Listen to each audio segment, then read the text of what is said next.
What's going on, guys? Welcome to week number 13 of our Big 12 All-Teambuilder Dynasty preview video. We're going to kick this one off with the Skeeters recruiting board, and then who else are we talking about? Amarillo. So let's take a look at Shreveport's recruiting board. A lot of prospects coming to visit, almost like what Ardmore had a couple weeks ago. Yeah, this is definitely going to be a big chance to make an impression here against Odessa. Win, and you got a bowl game, you get a lot of good vibes going. Yes. Matt Bradica actually got the bump last week as Ardmore had a pretty great defensive game, so he's really leaning towards Ardmore. But you know what? Shreveport is not that far behind, so only 433 points behind. And with that 830 points per week, Bradica is definitely up there. So they also got Sidney Hines, the tackle, the number 11 pass blocking tackle, 6'6", 309. That's the kind of player that they need, especially if they're running the ball. Jay Ballmer. We were afraid we were going to lose this guy. Yeah, and now that they've gained the lead by 1,250 points, take a look at number 3 is Amarillo, 9,600 points. So basically it's right between Shreveport and Maryland. But it looks like Shreveport is looking pretty good, looking pretty solid. Yeah. Stephen Bryant, the power type of running back, going to definitely help them once Wingo leaves. Brad Jackson, strong safety, looks like they're in a pretty good spot there. James Foster, not really hitting too heavy on this guy. JUCO defensive end, 69. Bob Markwart, 6'3", 262 out of Denison, Texas. Nice run stopper there. It looks like Eaton Collins. Now, has he had his visit, or is that this week? That is this week. Okay, so hopefully we can seal it here. Yeah, Wingo needs to rush for 100 yards. Utah State's been bugging me with this guy. I've been waiting for him to really commit to Shreveport, and then Utah State's just like all over him. So right, they need him. They want him. Max Blanchard, the number 16 tackle. You know, hey, Shreveport needs him as much as Ardmore does. Blanchard, he's one of our custom recruits. So where does SMU stack into this? Because we've been chasing SMU for a long time. Yes. So visit. Oh, yeah. SMU. They've burned their visit. Okay, so Shreveport is up next. Good news for the Skeeters. Yeah, and they can definitely, plus because they got that late visit, look at Ardmore, they had 1,210. If the offense comes through, it looks like the Shreveport Skeeters are going to really get a nice bump for Max Blanchard this week. Matt Jenkins, the 68 overall receiver, they signed him. C.J. Jones, Bud Light Gunner right here. I mean, Shreveport, nice. They're focusing on the line. They got skill position players coming in, so they're doing pretty good. I like where they're at. A lot of leads here. Got some guys that are a little bit late down here, too. Not too focused on the depth guys right now, so they're doing pretty good. All right, next up is going to be the Amarillo Armadillos. Let's take a look at their recruiting board. And I actually like what they're doing with their board because like we focused on earlier on in the season, want to be focusing on some inside out is how they're going to have to build this football team. They got Slade Morton, the number 13 guard in this recruiting class, and then we got some athletes, Patrick Clark, Trevor Jones. I want to see what Patrick Clark looks like he's going to be, though. It looks like he's going to be a defensive player. Zone coverage 85, pressing 83. You know, he's not a quarterback by any means. 40, not a receiver 50. either. No. He's definitely either a safety or a cornerback. And then you've got Trevor Jones. Looks like he's going to be pretty solid himself. 60 speed, though. So he's more like he's a lineman. Oh, yeah. Definitely, he's going to be a bigger guy. Looks like a defensive lineman. Yeah, power moves 78, finesse moves, block shedding. Yeah, that's really 269, 6'6". What he looks like. Morris Campbell, the guard, I kind of skipped over him, but he looks like he's going to be a pretty good player as well. Freddie Bolden, definitely in our court. What do you have to say about Morris Campbell, the number 20 guard, by the way? I don't know. He's a 78. I don't know why he's a 3-star. I don't know. He should be up there. Unless in our the scouting's 40s. messed up. John Hunter, the number 6 possession wide receiver. So it would be nice for them to add a receiver to this group as they only have 2 freshmen, 1 sophomore, 2 juniors, 2 seniors. So the upperclassmen are probably going to get the best of this team moving forward. They're definitely going to need a young wide receiver right there. If we go, let's see, sort it right back here again by overall. let's see, Justin Ross. We're making a push on Justin Ross. We'd like to have another middle linebacker, another good presence on defense. He was a new addition. That's why we got some of those Big 12 teams down there. But Buffalo and Eastern Michigan are kind of way ahead on him. I think we got a good shot, though. Yeah. We're a better program than both of those two teams. Chad Randall, we're in the lead. Nice center. Clifton Purcell, Odessa, in the lead for his services. Nigel Gonzalez, trying to make a little late push for this 4-star who's considering Oklahoma. Trevor Givens, another player that we're going to have to be battling with Ardmore. By we, I'm talking about Amarillo. I'm speaking as if I am part of them. Lance Hodge, the defensive tackle, number 13. Charles Bryant's way up there. I talked about this last week, too. He's in a tough spot because Broken Arrow kind of has their guy. ACU kind of has their guy. And then Amarillo kind of has their guy. Right. So I don't know where Bryant fits into this. We were trying to kind of nudge him towards like Shreveport or something, but it wasn't working. It wasn't going to happen. Lance Roberts, nice defensive tackle. Then we're starting to get in some 3-star athletes here, and they did get a JUCO wide receiver, John Hall. Marcus Dahl, another receiver they might be trying to go after. Bryant Cross, I'm not sure why they would want to go after a quarterback there, but Stephen Charles going to Ardmore. Nice center as well. So pretty good board here for Amarillo. A lot of high 60s, a lot of project type of players, but they needed all the depth they can get. All right, top 25, boys and girls. Washington is numero uno here again. Yeah, heck yeah, go Oregon State. Go Huskies. So interesting deal here with the Pac-16. I mean, it's deep. We got Washington, USC, and Texas. Let's just look ahead here. Texas, have they played USC yet? And no, USC is in the Pacific.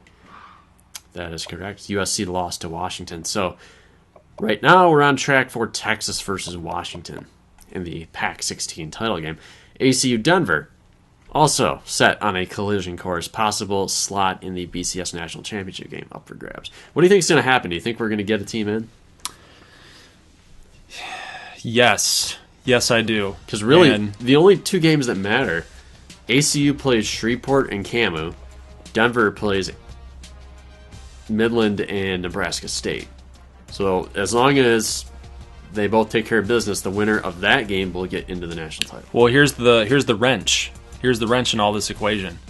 If both teams, Denver Tech's probably got the more difficult schedule in the next two games because they get Midland State, which is obviously on the up and up, and then they get U for the last game of the regular season. So if one of those two teams upsets Denver Tech, then you're looking at a Washington ACU national title game, right? Right. Then what happens if Denver Tech, who will now basically be a two-loss Denver Tech in the conference championship game, beats ACU? Would they have enough juice to survive Florida State or Wisconsin or Clemson? And then that's the next question.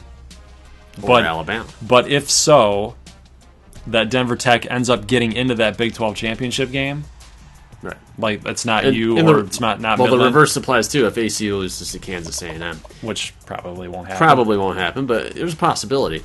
Ardmore sitting here at 12, and we have South Carolina, Nebraska, both one-loss teams, not getting any love here.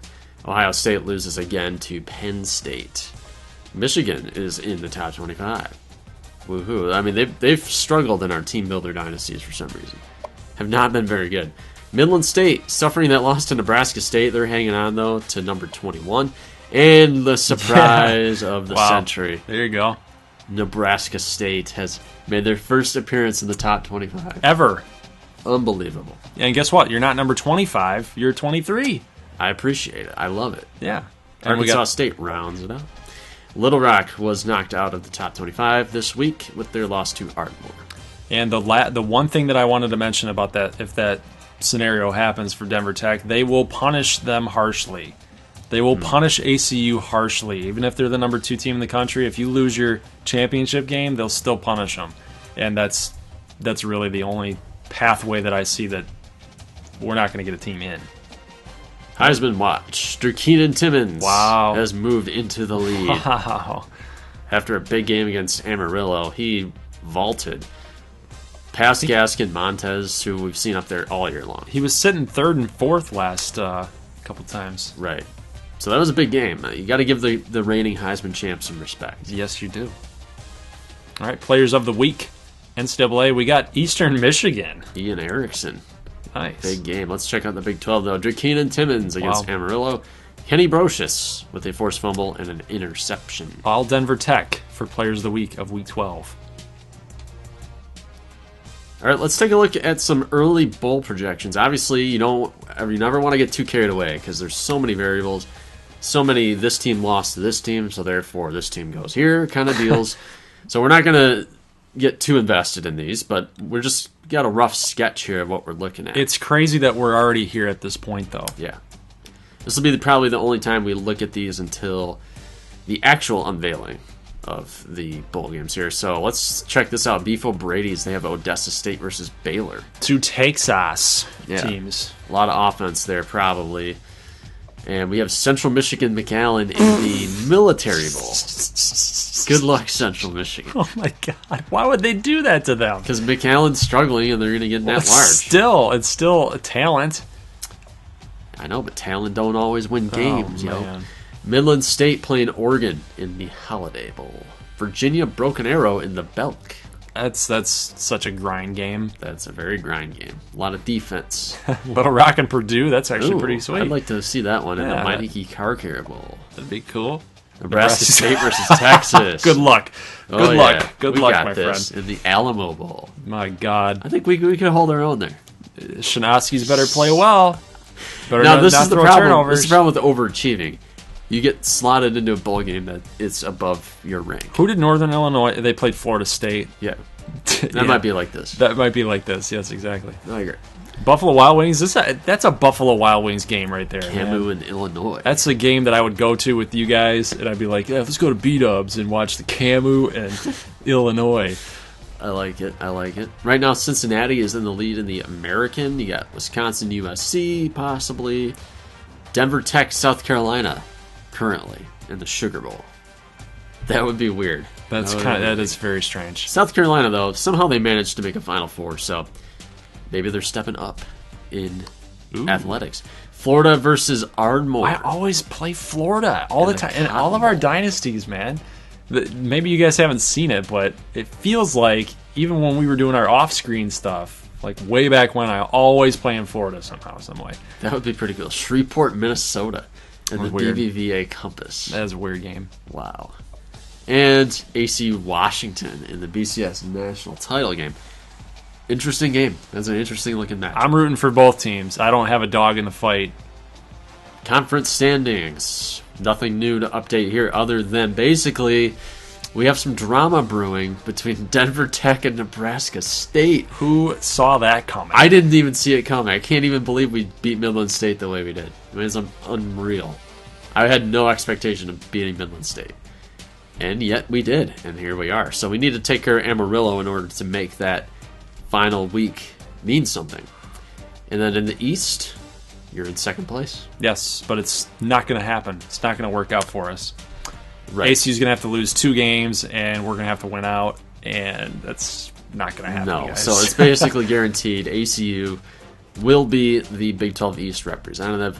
Broken Arrow sitting here at 1-5. Do you think they can get to that bowl game? They got Little Rock Ardmore left to go. They got to beat Little Rock. If they don't beat Little Rock, they're going to have to upset us, and probably not going to happen. It's probably not going to happen. I mean, we were... You got knocked out by the Shreve. Yeah, but they've got a little bit... They got a lot more going for them, I feel like, than what Broken Arrow has shown in past weeks, so...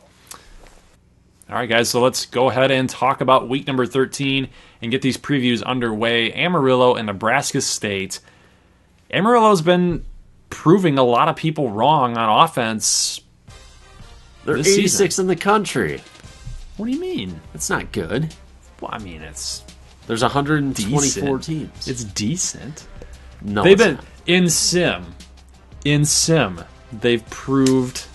I'm not saying it. This team's weak sauce. but guys, I can't argue with the rating. B+ versus C. Anytime I'm playing a team that is a whole grade better than me, I'm expecting a battle. So I'm not taking them lightly, but look at the way our offense is like humming right now. We're it's 11th, really good. like we're bombing it down the field. We're getting a little bit of the run game going. We're getting the quarterback option thing.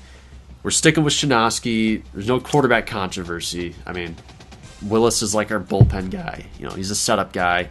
He's the closer. Maybe that's how it shakes out. But Shinosky's the guy, so I'm not worried about that. Since he gave me so much crap, and I'm a baseball guy at heart, Cam Willis is a bullpen guy, he's a setup guy, and he's a closer. Yeah. He's in everything. He could be, yeah, sure. Why not? I didn't want to stick to one definition. I'm just messing with you. All right, so Odessa State and Shreveport. Interesting game here. Shreveport needs this. They need it. They do. There's no way around it. I'm going to go with Shreveport. I didn't even make my pick for the last game. I'm going to pick you. Okay. I picked Nebraska We'll get to State. the picks near the end. Okay. So Shreveport, I think that's the one thing they can attack Odessa on is the ground. Odessa, the pass defense has been pretty bad this year, but run defense has also been soft. So I think that's how they're going to win the game.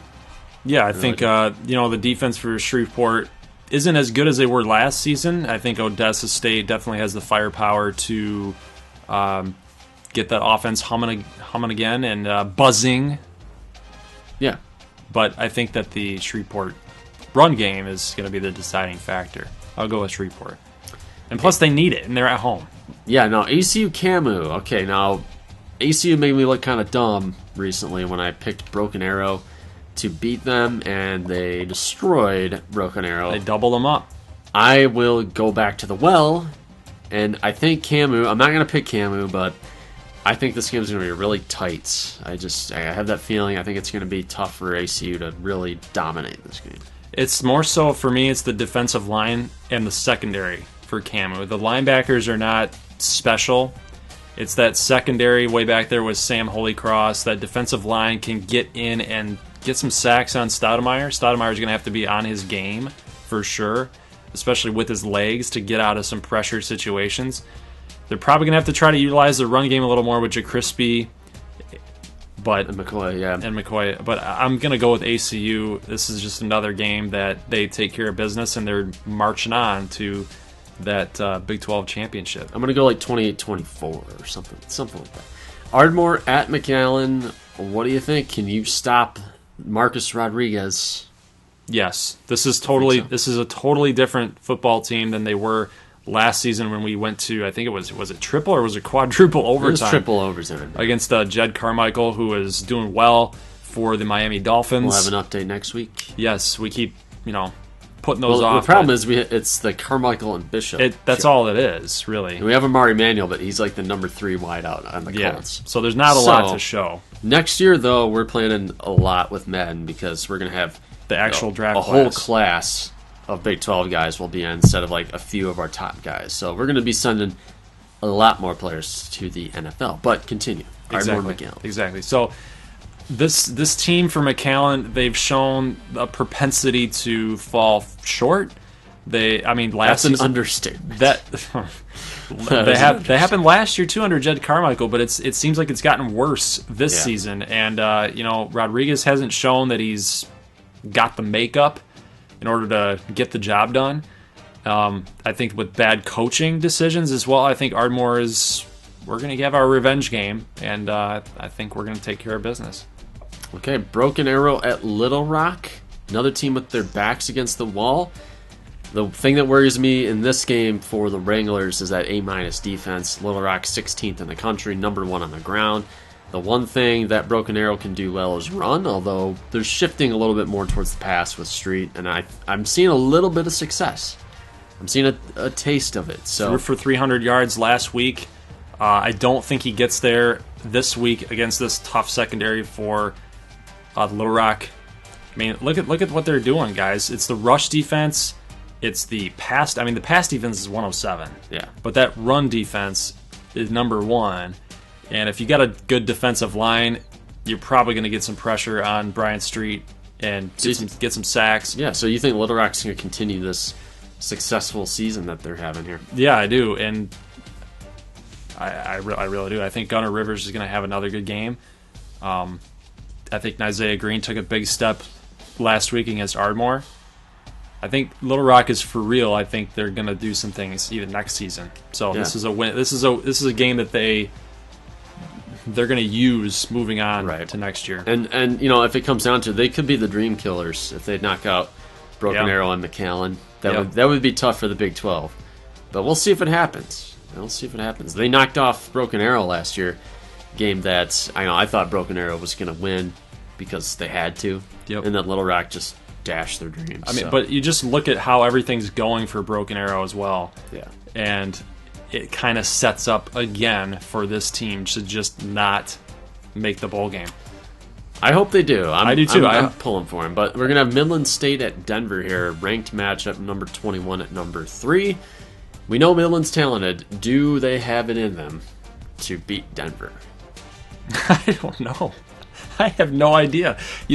How does that loss against Nebraska State going to affect them? Well, Midland, there's a small but vocal fan base for Midland, and they've correctly diagnosed this. Like, they lose to Shreveport, game that, they lost by 20 to Shreveport. Mm-hmm. Shreveport's okay in spots, but you can't lose by 20 to Shreveport. You got to get that game. You got guys like C.J. Wicks and your wide receivers. You lose to Shreveport by 20. Camu, they blew it. Needed to beat Camu. Nebraska State, big time blew it. And then they play Denver. So maybe this is the kind of team that will get up for the challenge against a better team where they're not like sleepwalking. Or on the flip side, they understand what's happened to them all season long, and even dating back to last season, and they completely lay an egg against this team, and they give up. Yeah. The one thing I think is going to be the difference, this is Denver's big game for recruits. They're going to have a lot of recruits here. You see Oliver and Goodman, 5-star defensive players. They're going to want to put on a show. Yeah. So let's just make our picks here. I'll start. Give me Nebraska State, Shreveport, ACU close, Ardmore, Broken Arrow, Denver. I will go with Nebraska State, Shreveport, ACU, Ardmore, Little Rock, and Denver Tech. Good picks. Let us know what you guys have in the comments and make your picks on the website. www.goldglovergaming.com. Go to Team Builder homepage and click on the Pick Center. It's on the far right. And you guys will be able to make your picks through a Google Forms sheet. And I will always be looking at that and making sure I get your picks updated on the spreadsheet that shows the standings. So those are actually updated today, so make sure you guys go check those out for last week's results. So that's going to be it for Week 13 preview. Hope to see you guys on Saturday. Leave a like if you like this thing, and if you're new to the channel, make sure you hit that red button for subscribe or my logo in the bottom right-hand corner. And we'll see you guys on Saturday at 11 a.m. That's when these videos will be posted. And we'll see you guys then. As always, peace.